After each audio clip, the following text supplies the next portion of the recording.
ঈদ মোবারক। আজকে বাংলাদেশের প্রতিটি গ্রামে, প্রতিটি বাজারে,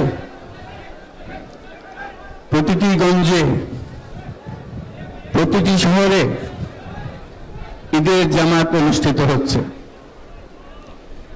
আমরা জাতির পক্ষ থেকে জামাতে যারা যেখানে শরীক হয়েছেন তাদেরকে ঈদ মোবারক জানাচ্ছি।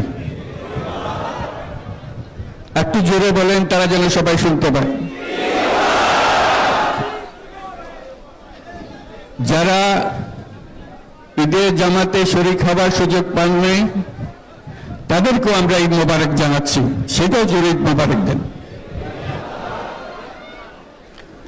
আমাদের মা বোনেরা, মহিলারা যারা ঘরে আছেন তাদেরকেও আমরা জাতির পক্ষ থেকে ঈদ মোবারক জানাচ্ছি।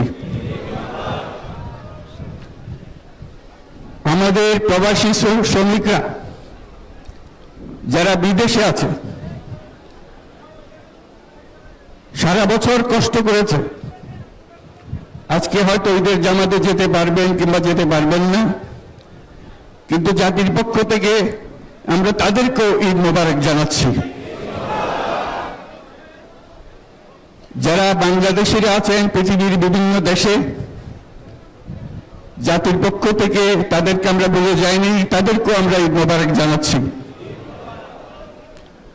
যারা হাসপাতালে আছে, রোগী, বিভিন্ন কারণে ঈদের জামাতে যেতে পারেন নাই, তাদেরকেও ঈদ মোবারক জানালাম। ঈদ দূরত্ব ঘুচানোর দিন, নৈকট্যের দিন, ভালোবাসার দিন। আজকে সেই দিনটা আমরা যেন গভীর ভালোবাসার সঙ্গে উদযাপন করতে পারি, সেই মেসেজ আমরা যেন সবার কাছে পৌঁছে দিতে পারি।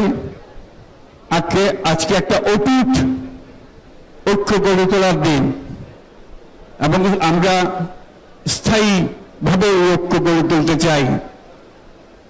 ঈদের জামাতের এটাই আমাদের কামনা।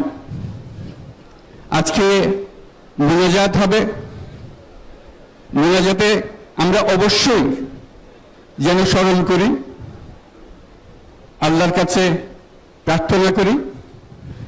আমাদের এই নতুন বাংলাদেশ গড়ার যারা সুযোগ দিয়েছে, যে বীর সন্তানরা আত্মাহুতি দিয়েছে, আল্লাহ যেন তাদের রূহের মাগফিরাত দেন, তাদের শান্তি দেন। আমরা তাদের মোনাজাতে সেটা যেন আমরা অংশ রাখি। আর মোনাজাতে যারা আহত হয়েছেন, যারা স্বাভাবিক জীবন থেকে বিচ্যুত হয়ে গেছে, এই দেশের জন্য নিজেদের স্বাভাবিক জীবন ত্যাগ করতে যারা বাধ্য হয়েছে, তাদের স্বাভাবিক জীবন যাপনের ক্ষমতা দেওয়ার জন্য, রোগমুক্তির জন্য আল্লাহর কাছে যেন আমরা প্রার্থনা করি। আজকের দিনে আমরা প্রার্থনা করি, যেই নৈকট্য আজকের দিনে আমরা শুরু করলাম, এই নৈকট্য এবং এই ঐক্য জাতির জন্য যেন স্থায়ী হয়, আমরা যেন একটা ঐক্যবদ্ধ জাতি হিসেবে সামনে এগিয়ে যেতে পারি। যারা আত্মত্যাগ করেছেন, যারা নতুন বাংলাদেশের স্বপ্ন বাস্তবায়ন করার জন্য নিজের আত্মাহুতি দিয়েছেন, বেঁচে থাকলেও স্বাভাবিক জীবন যাপন করতে পারছেন না, তাদের স্মরণে আমরা যেন মোনাজাত করি আল্লাহর কাছে। আমরা অবশ্যই সেই স্বপ্ন বাস্তবায়ন করব।